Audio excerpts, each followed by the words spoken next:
안녕하세요. 여러분의 성공적인 배팅을 위하여 열심히 분석하는 스포츠 황제입니다. 조합픽은 스포츠 가족방에서 안내드리고 있습니다. 입장 방법은 영상 하단의 댓글에 기재해 두었습니다. 여러분을 토방에서 머리를 식혀드리고자 준비한 분석입니다. 분석 시작 전에 구독과 좋아요는 큰 힘이 되니 구독과 좋아요 한 번씩 부탁드리겠습니다. 모든 경기를 분석하지는 못하니 꼭 알람 설정해 두시고 긴급하게 올라가는 영상에 대한 분석과 정보 및 결과 예측을 놓치지 마시기 바랍니다. 첫 번째 경기는 대구FC 대 김천상무입니다. 먼저 대구는 오는 일요일 홈 구장에서 김천상무와 2024 시즌 K리그 첫 경기를 치릅니다. 대구는 2023 시즌에 13승 13무 11패 승점 53점 리그 6위의 성적을 남겼습니다. 겨울 이적 시장에서 대구는 에드가와 재계약에 성공하며 핵심 전력 누출을 막았습니다. 요시노와 고명석을 영입하며 수비진 보강도 이뤘습니다. 지난해 탄탄한 수비력을 바탕으로 한방 있는 역습을 선보이며 차근차근 승점을 쌓은 대구는 올해는 더 공격적으로 그라운드를 누빌 계획입니다. 오는 경기에서는 훈련 중 경미한 부상을 당한 세징야를 보기 어려울 예정이지만 고재현, 에드가, 바셀루가 대구의 공격을 이끌 것으로 점쳐집니다. 좌우 풀백에 홍철과 황재원이 위치하고 중원은 벨툴라가 맡을 전망입니다. K리그 승격 이후 아직까지 개막전에서 승전골을 울리지 못한 대구가 올해는 승리와 함께 기분 좋은 출발을 할 수 있을지 귀추가 주목됩니다. 다음 2023년에 K리그 2부에서 유일하게 승격한 김천상무가 올 시즌 주된 목표인 잔류를 위해 일찍이 승점 사냥에 나섭니다. 김천상무는 지난해 K리그 2부에서 36경기 71득점이라는 엄청난 수치를 달성했습니다. 김천상무는 정치인, 강현묵, 원두재 등 검증된 자원들을 필두로 올해도 화끈한 공격을 펼치겠다는 각오를 밝혔습니다. 새로 들어온 모재현, 김대원도 김천상무의 공격 축구에 힘을 보탤 것으로 보입니다.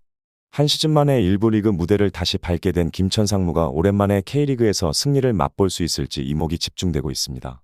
결론부터 말하자면 대구는 김천상무와 치른 지난 4번의 맞대결에서 1승 3무를 기록하며 강한 모습을 보였습니다. 대구가 홈 구장에서 새로운 자원들과 호흡을 맞추고 있는 김천상무를 제압하고 승점을 획득할 가능성이 높아 보입니다. 대구의 승리를 추천드립니다. 두 번째 경기는 웰링턴 대 애들레이드입니다. 먼저 웰링턴은 3-4-3 포메이션으로 경기를 소화해 나갈 것으로 보이고 데이비드 볼하고 올드를 활용한 공격 루트를 통해서 득점 찬스를 생산해 나갈 것으로 보입니다.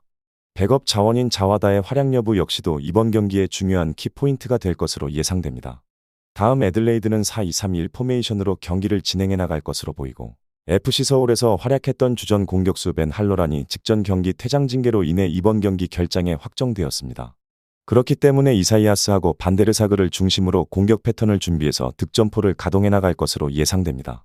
백업 자원인 터니 클리프의 활약 여부 역시도 중요한 관건이 될 것으로 보입니다. 결론부터 말하자면 데이비드 볼하고 자와다가 공격해 들어오는 공격 퍼포먼스를 원정팀 수비진들이 통제하지 못할 가능성이 높아 보입니다.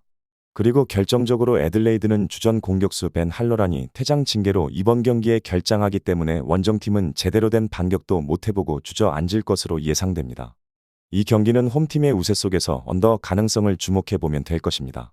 웰링턴의 승리를 추천드립니다. 세 번째 경기는 브리즈번 대 멜버른 빅토리입니다. 먼저 브리즈번은 4-4-2 포메이션으로 경기를 소화해 나갈 것으로 보이고 와딩엄하고 베렌게르를 활용한 공격 루트를 통해서 득점 찬스를 생산해 나갈 것으로 보입니다. 백업 자원인 로하스의 활약 여부 역시도 이번 경기의 중요한 키포인트가 될 것으로 예상됩니다. 다음 멜버른 빅토리는 4-2-3-1 포메이션으로 경기를 진행해 나갈 것으로 보이고 포르나롤리하고 아르자니를 중심으로 공격 패턴을 준비해서 득점포를 가동해 나갈 것으로 예상됩니다. 백업 자원인 폴라니의 활약 여부 역시도 중요한 관건이 될 것으로 보입니다. 하지만 주전 포르투갈 출신 주전 센터백 미란다가 퇴장 징계로 결장하기 때문에 수비 조직에 문제가 발생되었습니다. 결론부터 말하자면 와딩엄, 베렌게르로 이어지는 홈팀의 공격 퍼포먼스를 포르투갈 출신 주전 센터백 미란다가 퇴장 징계로 결장하는 원정팀 수비진들이 제대로 통제하지 못할 가능성이 높아 보입니다. 이 경기는 홈팀의 우세 속에서 언더 가능성을 주목해보면 될 것입니다. 브리즈번의 승리를 추천드립니다. 마지막 경기는 우라와 레드 다이아몬드 대 도쿄베르디입니다. 먼저 우라와는 개막전 원정 경기에서 히로시마에 패했습니다.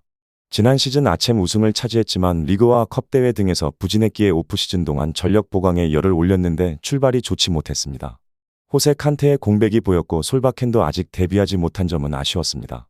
그래도 구스타프손이 중원에 나서 풀타임을 소화했고 티아고 산타나가 마치오와 함께 공격을 이끌었습니다. 다음 도쿄베르디는 이번 시즌 개막전에서 작년 준우승팀인 마리노스를 만나 역전패했습니다. 전반 이른 시간 야마다의 선제골이 나오며 앞서갔고 경기를 잘 풀었는데 종료 직전 연속골을 허용하고 패했습니다. 강팀인 마리노스보다 더 많은 슈팅 시도를 가져가는 등 공격적인 모습이 좋았는데 소메노가 완벽한 기회를 놓친 것이 아쉬웠습니다. 결론부터 말하자면 우라와의 승리를 봅니다. 베르디도 안정적인 연착륙을 위해 전력 보강을 하고 나선 이번 시즌이긴 하지만 이츠키와 키무라 등 최전방의 화력은 다소 아쉽습니다. 또 모리타가 중원에서 볼 간수에 고전했기에 구스타프손과 이토가 나설 홈팀 상대로 고전이 예상됩니다. 산타나와 고로키가 경기 내내 문전 침투로 기회를 노릴 우라와가 승리할 것입니다. 우라와의 승리를 추천드립니다.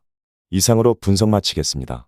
지금 보신 영상은 초안 분석 내용이며 더욱 세밀한 분석 자료와 최종 조합픽을 원하신다면 구독과 좋아요 부탁드립니다.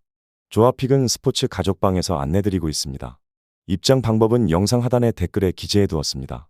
프로토가 처음이신 분들 혹은 프로토를 좋아하는데 적중률이 낮으신 분들께서는 주저하지 마시고 전문가의 도움으로 수익률 극대화하시는 것을 추천드립니다. 토토는 단지 운으로 하는 게임이 절대 아닙니다. 모든 분야 전문가들이 존재하듯 프로토도 전문가들이 존재합니다.